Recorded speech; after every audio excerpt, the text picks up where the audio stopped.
Welcome to current affairs session. Myself Ishwar Kumar. ఈరోజు మనం 19th December current affairs చూడబోతున్నాం. ఈ రోజు నుంచి మన ఛానల్లో కరెంట్ అఫైర్స్ తీసుకోబోతున్నాను. అయితే మన కరెంట్ అఫైర్స్ ప్రతి విషయాన్ని కూడా వివిధ అంశాలతో ఉన్నటువంటి అంశాలను కూడా మనం చర్చించడం జరుగుతుంది. చూద్దాం కరెంట్ అఫైర్స్. అయితే సెషన్లో ముందుగా సెషన్ మనం మొదలుపెట్టే ముందు 5 కరెంట్ అఫైర్స్ క్వశ్చన్ని ఇస్తాను. దాని యొక్క డిస్కషన్ అనేది మన కరెంట్ అఫైర్స్ క్లాస్ అయిన తర్వాత ఎండింగ్లో దాని యొక్క ఆన్సర్లు అనేది తెలుసుకోవడం జరుగుతుంది. అయితే నేను మొదటగా మన సెషన్ మొదలుపెట్టే ముందుగా 5 కరెంట్ అఫైర్స్ క్వశ్చన్స్ ఇస్తాను. అయితే మీరు యొక్క ఆన్సర్ తెలిసినచో మీరు కామెంట్స్లో ఆన్సర్ ఇవ్వండి. దాని తర్వాత దాని రైట్ ఆన్సర్ ఏంటి, దాని ఎక్స్ప్లెనేషన్ ఏంటి అనేది మన వీడియో అయిపోయిన తర్వాత చూద్దాం. ఓకే, చూద్దాం ఈరోజు కరెంట్ అఫైర్స్. ముఖ్యమంత్రి తీర్థయాత్ర Yojana is a scheme implemented by which Indian state? Here the options are. ఇక్కడ ఆప్షన్స్ ఏంటంటే ఉత్తరాఖండ్, బి ఆప్షన్ వచ్చేసి ఢిల్లీ, సి ఆప్షన్ వచ్చేసి కర్ణాటక, డి ఆప్షన్ గుజరాత్. తెలిసిన వాళ్ళు మన కామెంట్ బాక్స్లో ఆన్సర్ ఇవ్వండి. క్వశ్చన్ ఏంటంటే ఇక్కడ ముఖ్యమంత్రి తీర్థయాత్ర యోజన అనే ఒక పథకము ఏ రాష్ట్ర ప్రభుత్వం మొదలుపెట్టినది? ఓకే, ఆప్షన్స్ అనేవి 4 ఇవ్వడం జరిగింది.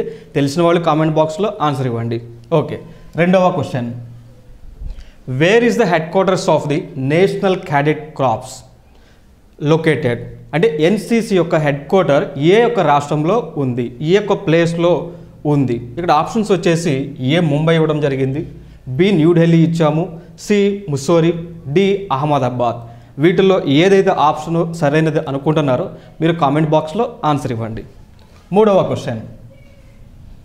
Which state launched the Kranti Surya Gaurav Kalash Yatra? Okay, so option వచ్చినటువంటి ఆప్షన్లు ఏంటంటే A Maharashtra, B Gujarat, C Madhya Pradesh and D Bihar.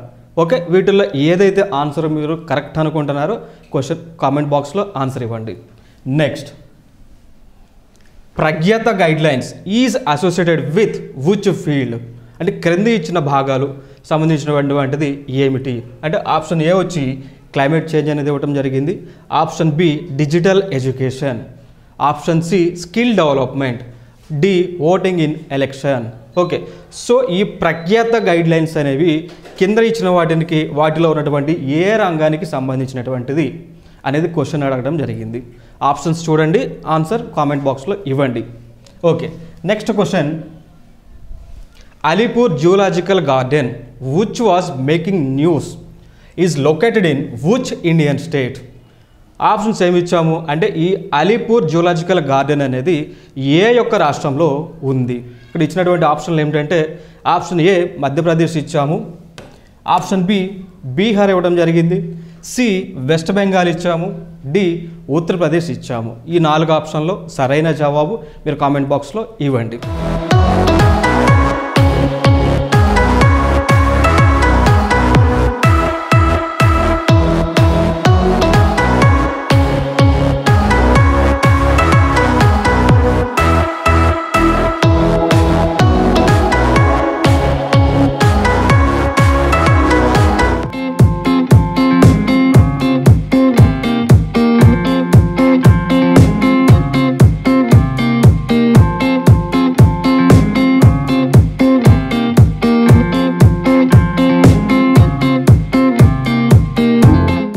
ఈరోజు కరెంట్ అఫైర్స్ చూస్తే ఇక్కడ చూడాల్సినది మనం ఏమిటి అంటే టైఫూన్ రాయ్ హిట్స్ ఫిలిప్పైన్స్.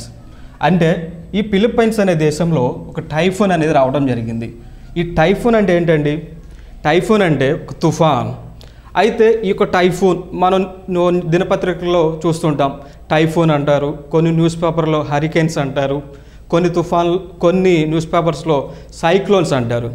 ఇక్కడ సైక్లోన్ అన్నా కానీ టైఫూన్స్ అన్నా కానీ హరికేన్స్ అన్నా కానీ ఒకటే అండి. అదేమిటి? తుఫాన్. ఇది ఎట్లా వస్తుంది మనకి జనరల్గా? ఒక హై ప్రెషర్ ఏరియా నుంచి లో ప్రెషర్ ఏరియాకి విండ్స్ మూవ్ అయినప్పుడు ఈ తుఫాన్స్ అనేవి ఈ అల్పపీడనం అనేది రావడం జరుగుతుంది. అయితే ఈ యొక్క ఫిలిప్పైన్స్ అనే దేశంలో వచ్చినటువంటి టైఫూన్కి పెట్టిన పేరు ఏంటండి?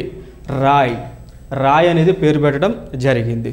చూద్దాము దానితో పాటు మన యొక్క కరెంట్ అఫైర్స్ ఏ విధంగా ఉంటాయి అంటే ప్రతి విషయాన్ని కూడా 360 degrees అంటే 360 కోణంలో ఒక విషయాన్ని మనం తెలుసుకుంటాము. సో ఇక్కడ టైఫూన్స్ అంటారు. ఓకే, మిగిలినవి ఏమిటి? హరికేన్స్. ఈ హరికేన్స్ అనేవి ఏ ప్రాంతాల్లో అక్కడ వచ్చేటువంటి అల్పపీడనాన్ని హరికేన్స్ అని పిలుస్తారు అనేది చూద్దాం. చూడండి మిత్రులారా, my dear friends. Okay, so ఇక్కడ చూడండి నార్త్ పసిఫిక్ ఓషన్.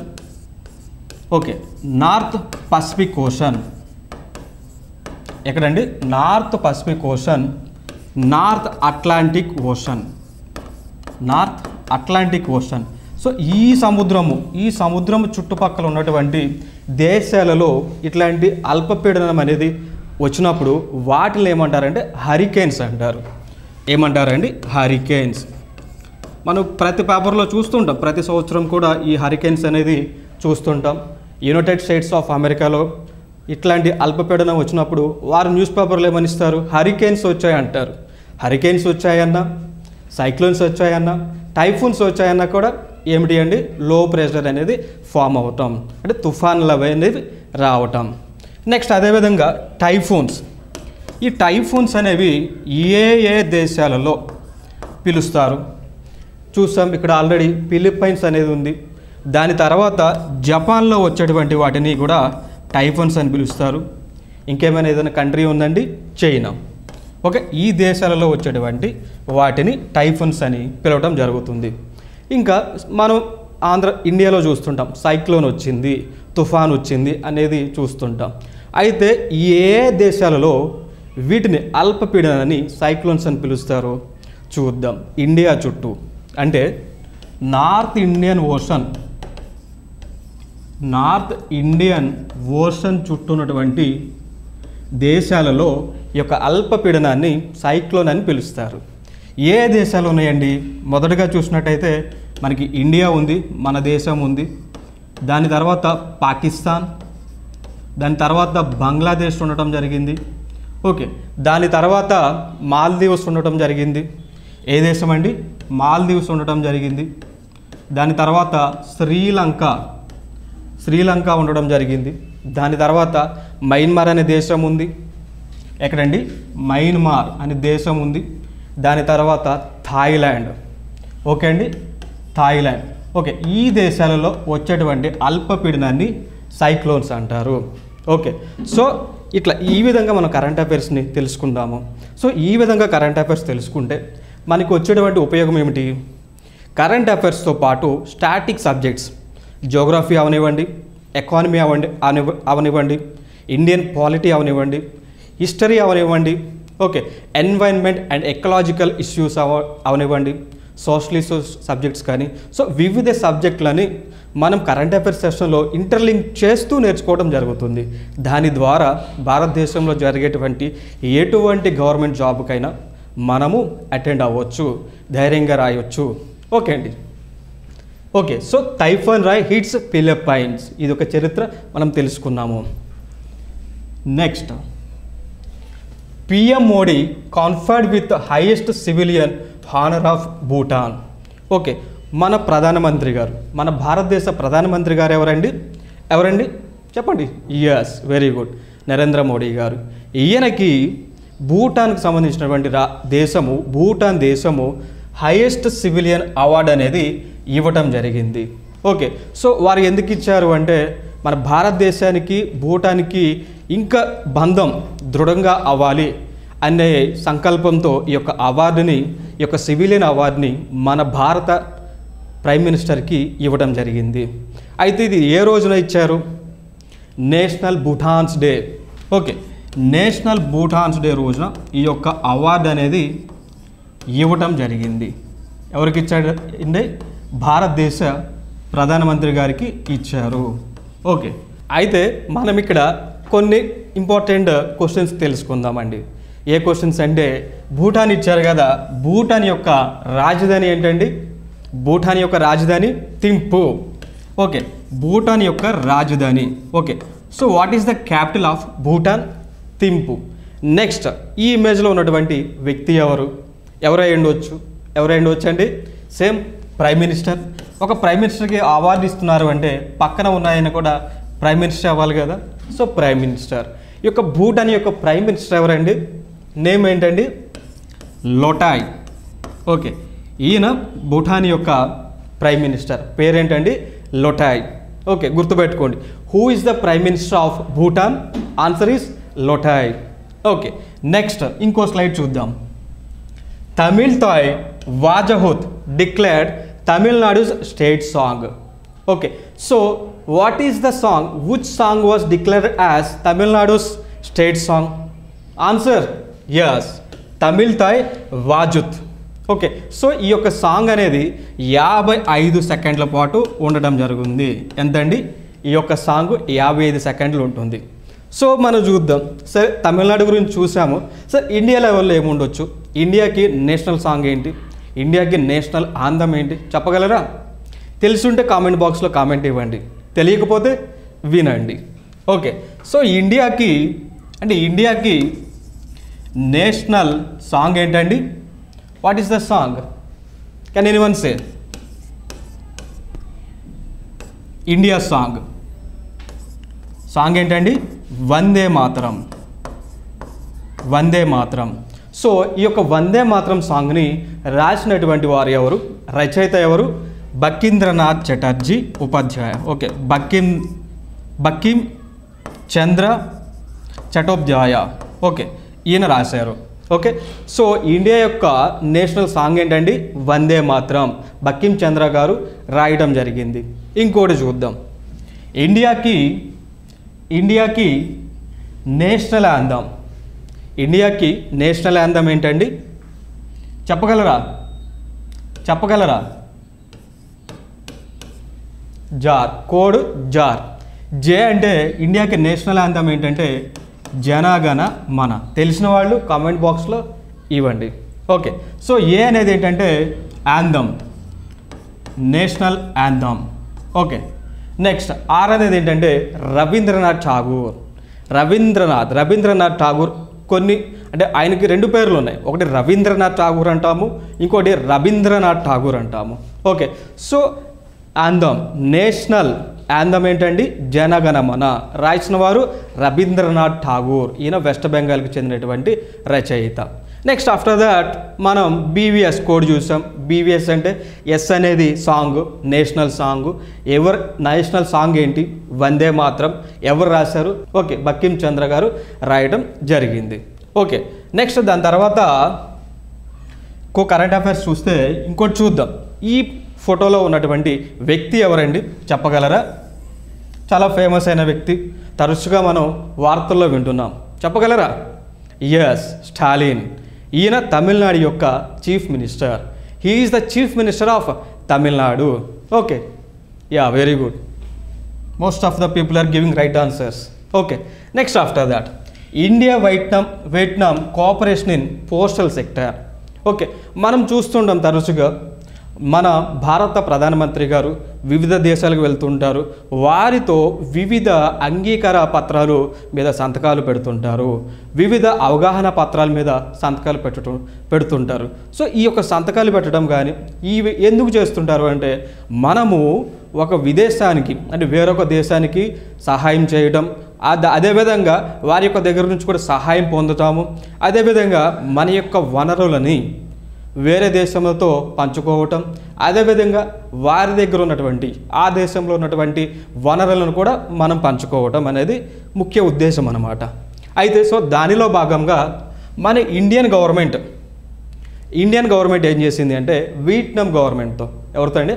వియట్నాం గవర్నమెంట్తో ఒక MOU, right, memorandum of understanding అనేది చేసుకోవడం జరిగింది. ఇది ఏ భాగాల్లో చేసుకున్నారండి?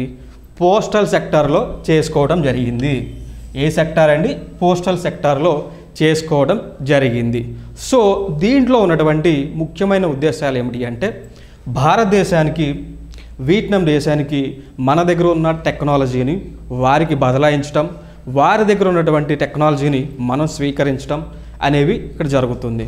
సో మనకి ఈ telephone, okay, mobile connections, okay, so telephone and TV సంబంధించినటువంటి యొక్క టెక్నాలజీని వారి దగ్గర నుంచి మనము మన దగ్గర నుంచి వారు బదలాయించుకోవడానికి ఈ యొక్క MOU అనేది మార్గం చూపుతుంది. సో ఇక్కడ క్వశ్చన్ అడగవచ్చు, రీసెంట్గా ఏ ఒక దేశం ఏ దేశాలు పోస్టల్ సెక్టర్ సంబంధించినటువంటి అగ్రిమెంట్ చేసుకున్నాయి? వాళ్ళు వివిధ ఆప్షన్స్ అనేవి ఇవ్వడం జరుగుతుంది.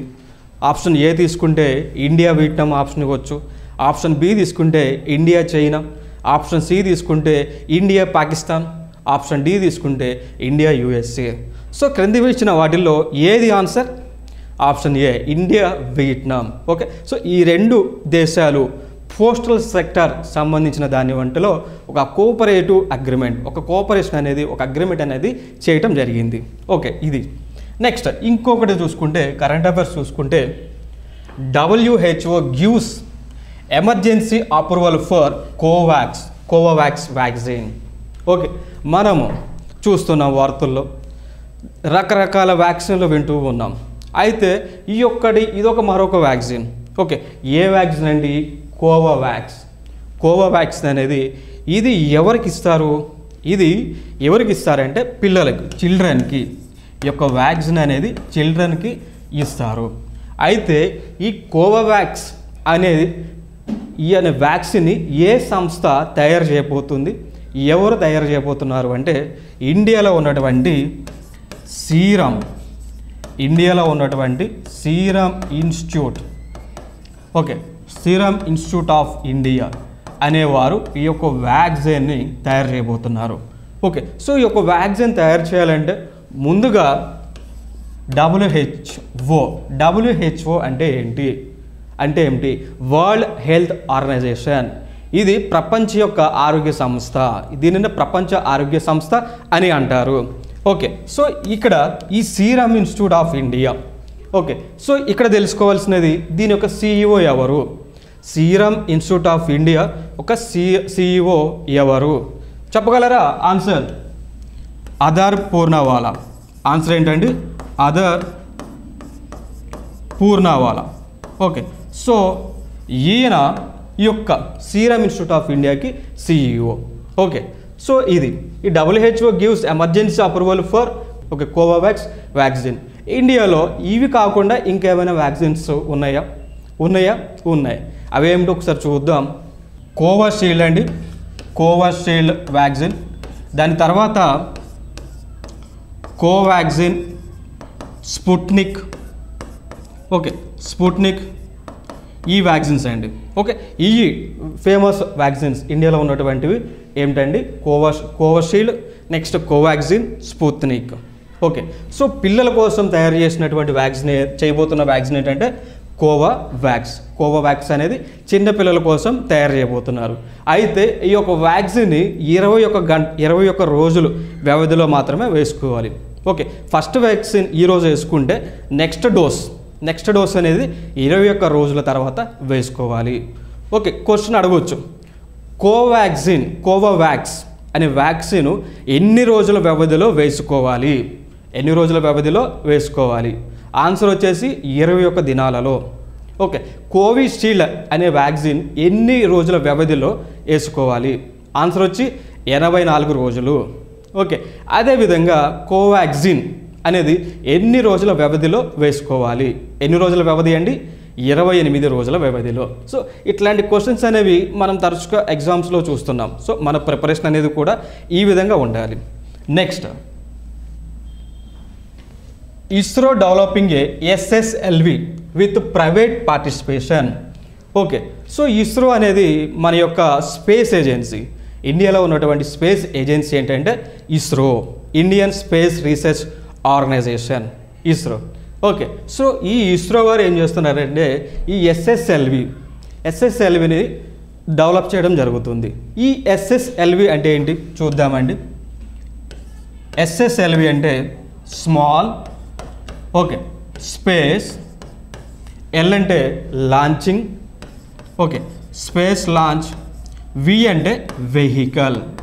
ఓకే, సో ఇస్రో వారు ఈ SSLV అనేదాన్ని ఒక ప్రైవేట్ భాగస్వామితో డెవలప్ చేయడానికి ముందుకు వస్తున్నారు. అయితే ఈ SSLV అనేది ఎంత బరువుని కక్షలోకి తీసుకెళ్ళగలదు? ఎంత బరువు అంటే 500 kgs అండి. ఓకే, 500 kgsని బరువుని తీసుకెళ్ళగలదు. ఈ బరువుని మనము సాంకేతిక భాషలో ఏమంటాము? పేలోడ్ అంటాము. ఓకే, పేలోడ్ అంటామండి. సో ఇది 500 kgల బరువుని ఆకాశ కక్షలోకి తీసుకెళ్ళగలదు. అయితే ఇక్కడ భూమి నుంచి కక్ష అనేది ఎంత దూరంలో ఉంటుంది అండి? ఎంత దూరంలో ఉంటుంది? 500 కిలోమీటర్ల దూరంలో ఉంటుంది. ఈ కక్ష అనేది 500 కిలోమీటర్ దూరంలో ఉంటుంది. దీనినే ఇంగ్లీష్లో ఏమంటారు అంటే ప్లేనార్ ఆర్బిట్. ఈ కక్షనే ఇంగ్లీష్లో ప్లేనార్ ఆర్బిట్ అంటారండి. ఓకే, నెక్స్ట్ అదేవిధంగా ఈ యొక్క SSLV small space launch vehicle యొక్క బడ్జెట్ ఎంత అండి? కేవలం 169 కోట్లు మాత్రమే. What is the budget of SSLV? Here the answer is 169 crores. Okay, so మనకు ఇస్రో వారు ప్రైవేట్ భాగస్వామితో దాదాపు 2022 సంవత్సరం లోపు దీనిని కక్షలోకి పంపించే విధంగా వారు పరిశోధనలు చేస్తున్నారు. ఓకే అండి, ఇది. So ISRO developing a SSLV with private companies. Okay అండి, దాని తర్వాత ఇంకొకటి foundational literacy and numeracy index. ఏంటండి? Foundation literacy and numeracy index. So ఈ యొక్క ఇండెక్స్ ఎందుకు చేస్తారు అంటే మనకి పిల్లలు ఉన్నారు. పిల్లలు వయసు 10 సంవత్సరాల లోపు ఉన్నటువంటి వయసు బాలికలు వారికి చదువు అంటే లిటరసీ అక్షరాస్యత ఏ మేరకు ఉంది అనేది తెలుసుకోవడానికి ఈ యొక్క రిపోర్ట్ అనేది మనకి చూపిస్తుంది. ఏమంటారండి? Foundational literacy and numeracy index. ఇదనేది ఒక లిటరసీ అక్షరాస్యత సూచిక. ఇది ఏ ఏజ్ గ్రూప్ వాళ్ళకి చూపిస్తుంది అంటే 10 సంవత్సరాల లోపు ఉన్నవారికి అండి. ఎంతండి? 10 సంవత్సరాల లోపు ఉన్నవారికి. అయితే మనం ఇక్కడ తెలుసుకోవాల్సినది ఏమిటి అంటే ఈ యొక్క రిపోర్ట్ని foundational literacy and numeracy index ఈ యొక్క రిపోర్ట్ని ఎవరు తయారు చేశారంటే ఇన్స్టిట్యూట్ ఫర్ కాంపిటేటివ్నెస్ అనేవారు ఈ యొక్క సూచికని తయారు చేయడం జరిగింది. ఇంపార్టెంట్ క్వశ్చన్ అండి. సో ఇట్లాంటి క్వశ్చన్స్ మనకి ఎగ్జామ్లో అడగటం జరుగుతుంది. ఇట్లా అడుగుతారు. So foundational literacy and numeracy index was prepared by options ఇస్తారండి. ఆప్షన్ ఏ వచ్చేసి WHO ఆప్షన్ ఏ వచ్చేసి వరల్డ్ బ్యాంక్ అంటారు. ఆప్షన్ బి వచ్చేసి యునైటెడ్ నేషన్స్ ఆర్గనైజేషన్స్ అంటారు. ఆప్షన్ సి వచ్చేసి ఇన్స్టిట్యూట్ ఫర్ కాంపిటేటివ్నెస్ అంటారు. ఆప్షన్ డి వచ్చేసి యునెస్కో అంటారు. సో క్రింది వాటిల్లో ఏ ఆన్సర్ మనకి కరెక్ట్ అండి? Option C institute for competitiveness. So ఇట్లాంటి క్వశ్చన్లు మనకి ఎగ్జామ్లో అడగడం జరుగుతుంది. ఓకే, సో ఈ యొక్క రిపోర్ట్ని ఎవరు రిలీజ్ చేశారు? ఉంటారు కదా ఈ రిపోర్ట్ని రిలీజ్ చేసేవారు. ఆ రిపోర్ట్ని రిలీజ్ చేసిన వ్యక్తి ఎవరంటే బిబెక్ డెబ్రాయ్. ఎవరండి? బిబెక్ డెబ్రాయ్. ఈయన ఎవరండి? బిబెక్ డెబ్రాయ్. మనం వినే ఉండొచ్చు న్యూస్ పేపర్స్లో ఈ యొక్క పేరు. ఈయన ఎవరంటే ఎకనామిక్ అడ్వైజరీ కౌన్సిల్కి చైర్మన్. ఎవరంటే బిబెక్ డెబ్రాయ్ ఎవరంటే ఎకనామిక్ అడ్వైజరీ కౌన్సిల్కి చైర్మన్. సో ఈ యొక్క ఎకనామిక్ అడ్వైజరీ కౌన్సిల్ అనేది ప్రైమ్ మినిస్టర్ ఆఫ్ ఇండియా ప్రధానమంత్రి భారతదేశ ప్రధానమంత్రికి వివిధ అడ్వైజెస్ ఆర్థిక విషయాలకు సంబంధించినటువంటి అడ్వైజెస్ అనేది ఇవ్వడం జరుగుతుంది. సో ఇది చూసుకుంటే ఇది ఎకానమీ లింక్ చేసుకోవచ్చు. ఓకే, సో ఇట్లాంటి విషయాలు ఎకానమీలో సబ్జెక్ట్ లింక్ చేసుకోవచ్చు. సో మనం ఇక్కడ ఎకానమీ కూడా కవర్ చేసాము. Okay, fine. నెక్స్ట్ చూసినట్టయితే ఇంటర్నేషనల్ మైగ్రెంట్స్ డే. ఈ ఇంటర్నేషనల్ మైగ్రెంట్స్ డే ఎప్పుడు అండి? 18th December. ఓకే, సో ఈ ఇంటర్నేషనల్ మైగ్రెంట్స్ డే అనేది 18th డిసెంబర్న సెలబ్రేట్ చేయడం జరుగుతుంది. సో దీని యొక్క ఇంటర్నేషనల్ మైగ్రెంట్స్ డే యొక్క ప్రాముఖ్యత ఏమిటి? ఇది ఏమిటి అంటే వలస వెళ్తుంటారు. ఓకే, సో వలస కార్మికులు వారి యొక్క బాగోగులని అదేవిధంగా వారిని చైతన్యవంతులు చేయటం, అదేవిధంగా దేశంలో ఉన్నటువంటి ప్రజలు కూడా చైతన్యం కల్పించడం అనేది ముఖ్య ఉద్దేశం. Okay, so this international migrants day is celebrated on 18th December. Okay, so to raise awareness. ఎందుకు అండి? ప్రజలలో అవేర్నెస్ అనేది తీసుకురావటం, ఎందుకోసం మైగ్రెంట్స్కి ప్రొటెక్షన్ అనేది ఇవ్వటం.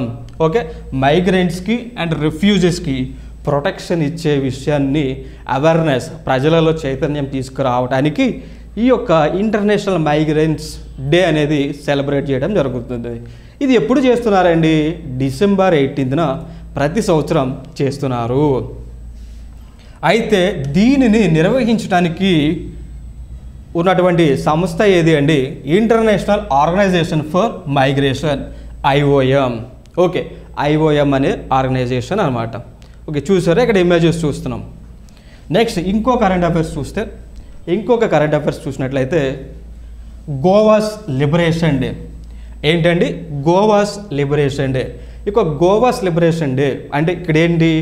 గోవా అనే రాష్ట్రంకి స్వతంత్రం వచ్చిన రోజు. మనకి డౌట్ రావచ్చు, సార్ గోవా అనేది ఇండియాలో ఒక పార్ట్ కదా, మళ్ళీ గోవాకి లిబరేషన్ డే ఏంటి సార్ అని మీరు అడగవచ్చు.